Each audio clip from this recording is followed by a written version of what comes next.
بسم اللہ الرحمن الرحیم۔ شروع اللہ کے بابرکت نام سے جو بہت ہی مہربان اور نہایت رحم کرنے والا ہے۔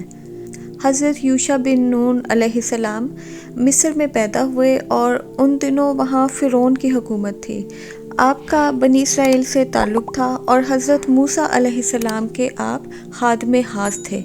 حضرت موسیٰ کی حیات طیبہ میں حضرت یوشع بن نون کا ذکر بکثرت ملتا ہے۔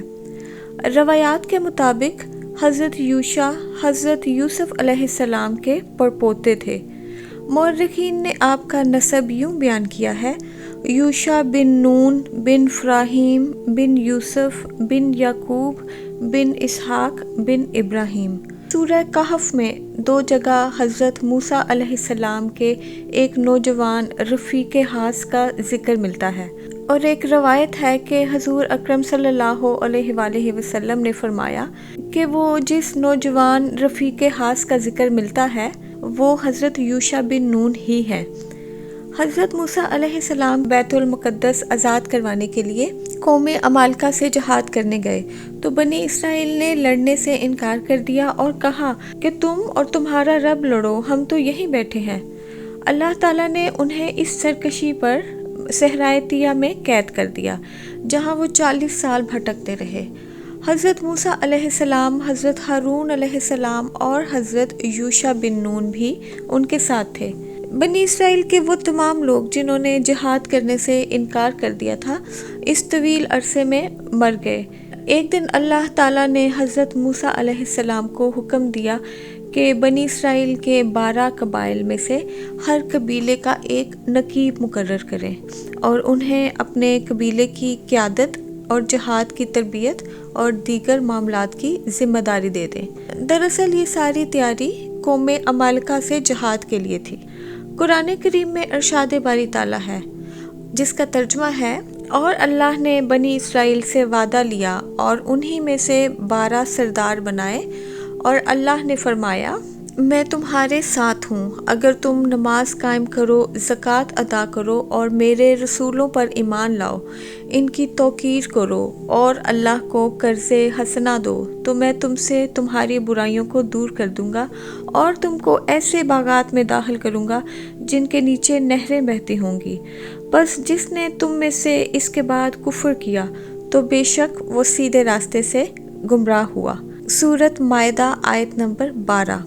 حضرت موسیٰ علیہ السلام نے اللہ کے حکم کے مطابق 12 قبائل میں سے 12 سردار منتخب کیے اور حضرت یوشع بن نون علیہ السلام کو ان سب کا سپہ سالار مقرر کر دیا۔ ابھی وادی طیہ کی سزا کی مدت پوری بھی نہیں ہوئی کہ پہلے حضرت ہارون علیہ السلام اور پھر 2 سال کے بعد حضرت موسیٰ علیہ السلام انتقال فرما گئے۔ تاہم حضرت موسیٰ علیہ السلام نے انتقال سے پہلے حضرت یوشع علیہ السلام کو اپنا جانشین اور خلیفہ مقرر فرما دیا۔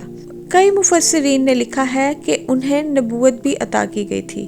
حضرت یوشع علیہ السلام نے سپہ سالار کی حیثیت سے بیت المقدس کی آزادی کے لیے عظیم مقصد کو سامنے رکھتے ہوئے بنی اسرائیل کی جنگی تربیت زور و شور سے جاری رکھی۔ بنی اسرائیل کو وادی طیہ میں اللہ کی جانب سے من و سلوہ مل رہا تھا، ان کی کوئی اور تو سرگرمی تھی نہیں، سو انہوں نے اپنا زیادہ تر وقت جنگی داؤ پیچ سیکھنے میں صرف کیا۔ صحرائے طیہ میں قید کے 40 سال پورے ہوئے تو اللہ نے حضرت یوشع علیہ السلام کو حکم دیا کہ بنی اسرائیل کو ساتھ لے کر ارض مقدس کی طرف جاؤ اور قوم عمالقہ اور دیگر سے جہاد کر کے اپنے آباء و اجداد کی سرزمین آزاد کرواؤ۔ بنی اسرائیل کی نئی نسل کو اپنے بڑوں کے جہاد سے انکار کی غلطی اور اس کی پاداش میں قید کا احساس تھا۔ پھر بیت المقدس تو ان کا اپنا وطن تھا، لہٰذا وہ خوشی خوشی جہاد کے لیے تیار ہو گئے۔ جس وقت حضرت یعقوب علیہ السلام اپنے 11 بیٹوں کے ساتھ کنعان سے ہجرت کر کے حضرت یوسف علیہ السلام کے پاس مصر جا رہے تھے تو اس وقت ان کے ساتھ خاندان کے صرف 70 افراد تھے، اور اب بنی اسرائیل لاکھوں کی تعداد میں حضرت یوسف علیہ السلام کے پڑپوتے حضرت یوشع علیہ السلام کی قیادت میں اپنے آباء و اجداد کی سرزمین مشرک قوم سے آزاد کروانے جا رہے تھے۔ حضرت یوشع علیہ السلام بنی اسرائیل کو لے کر وادی طیہ سے نکلے تو اس وقت آپ کے ساتھ بنی اسرائیل کے 12 قبائل کے 6 لاکھ سے زیادہ افراد تھے۔ حضرت یوشع نے ان سب کے ساتھ نہر اردن پار کی اور اریحا کے مقام پر پہنچے جو سب سے بلند اور مضبوط قلعہ تھا۔ بنی اسرائیل نے 6 ماہ تک اس کا محاصرہ جاری رکھا اور پھر ایک روز قلعے کی دیوار کا کچھ حصہ گرا کر شہر میں داخل ہو گئے۔ اسرائیلی روایت کے مطابق شہر کا محاصرہ جمعے کو بھی جاری تھا کہ سورج غروب ہونے کا وقت ہو گیا، جس کے بعد ہفتے کا دن شروع ہو جاتا جس میں بنی اسرائیل پر جنگ اور شکار وغیرہ پر پابندی تھی۔ تو حضرت یوشع علیہ السلام نے فرمایا، اے ہفتے کا دن، تو بھی اللہ کے حکم کا پابند ہے اور میں بھی، پس اے اللہ اس سورج کو غروب ہونے سے روک دے۔ تو اللہ نے سورج کو غروب نہ ہونے دیا یہاں تک کہ حضرت یوشع علیہ السلام نے شہر فتح کر لیا۔ مسند احمد میں حضرت ابو ہریرہ سے مروی ہے کہ رسول اکرم صلی اللہ علیہ وآلہ وسلم نے فرمایا، سورج کسی انسان کے لیے نہیں روکا گیا سوائے یوشع علیہ السلام کے، جبکہ وہ بیت المقدس کی طرف کوچ فرما رہے تھے۔ اس حدیث مبارکہ سے معلوم ہوتا ہے کہ حضرت یوشع بن نون علیہ السلام ہی نے بیت المقدس فتح کیا اور شمس کا واقعہ اسی کی فتح میں پیش آیا۔ حضرت یوشع علیہ السلام بنی اسرائیل کو لے کر سب سے پہلے ارض کنعان کے پہلے شہر اریحا کی جانب پہنچے اور طویل محاصرے اور جنگ کے بعد قوم عمالقہ کو شکست دی۔ اس کے بعد کنعان کے دوسرے شہروں کو فتح کرتے ہوئے ارض فلسطین میں داخل ہو گئے۔ اس طرح اللہ عز و جل نے اپنا وعدہ پورا کرتے ہوئے کنعان، فلسطین اور شام تک کا پورا علاقہ بنی اسرائیل کے حوالے کر دیا۔ علامہ ابن کثیر نے لکھا ہے کہ اس جنگ میں بے شمار مال و دولت ہاتھ آیا، بہت سے بادشاہوں سے جنگ چھڑی۔ کہا جاتا ہے کہ حضرت یوشع علیہ السلام نے شام کے 31 بادشاہوں پر غلبہ پایا۔ اللہ نے حضرت یوشع علیہ السلام کی قیادت میں بنی اسرائیل کو زبردست فتح سے ہمکنار کیا اور انہیں ارض مقدس سمیت ان کے آبائی وطن کا مالک بنایا۔ اس موقع پر اللہ نے انہیں حکم دیا کہ جب شہر میں داخل ہو تو مغرور، متکبر اور سرکش لوگوں کی طرح داخل نہ ہونا، بلکہ نہایت عاجزی انکساری کے ساتھ سر جھکا کر رکوع کی حالت میں توبہ استغفار کرتے ہوئے داخل ہوں اور اپنی زبانوں پر یہ ورد جاری رکھیں کہ اے اللہ ہمیں بخش دے۔ اور پھر سورہ بقرہ میں اللہ عز و جل فرماتے ہیں، اور جب ہم نے کہا کہ اس بستی میں داخل ہو جاؤ اور اس میں جہاں سے چاہو کھاؤ پیو اور دروازے میں سجدہ کرتے ہوئے داخل ہونا، یہ ورد کرتے جانا، اے اللہ ہمیں بخش دے۔ سورہ بقرہ آیت نمبر 58 میں اللہ تعالیٰ فرماتے ہیں، جس کا ترجمہ کچھ یوں ہے کہ جب ہم نے کہا کہ اس بستی میں داخل ہو جاؤ اور اس میں جہاں سے چاہو خوب کھاؤ پیو اور دروازے میں سجدہ کرتے ہوئے داخل ہونا اور یہ ورد کرتے جانا، اے اللہ ہمیں معاف کر دے، تو ہم تمہارے سارے گناہ معاف کر دیں گے اور نیکی کرنے والوں کو اور زیادہ دیں گے۔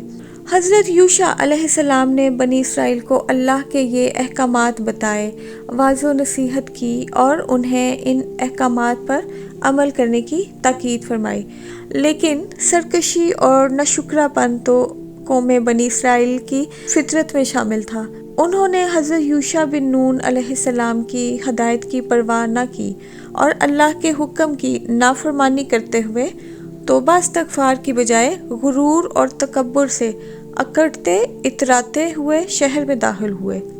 بنی اسرائیل کا ناشکرا پن، غرور، سرکشی، بغاوت اور نافرمانی ایک بار پھر اللہ کی ناراضگی کا سبب بن گئی۔ اور پھر سورہ بقرہ آیت نمبر 59 میں اللہ تعالیٰ فرماتے ہیں، جس کا ترجمہ ہے، پھر ان ظالموں نے اس بات کو جو ان سے کہی گئی تھی بدل ڈالا، ہم نے بھی ان ظالموں پر ان کے فسق اور نافرمانی کی وجہ سے آسمانی عذاب نازل کیا۔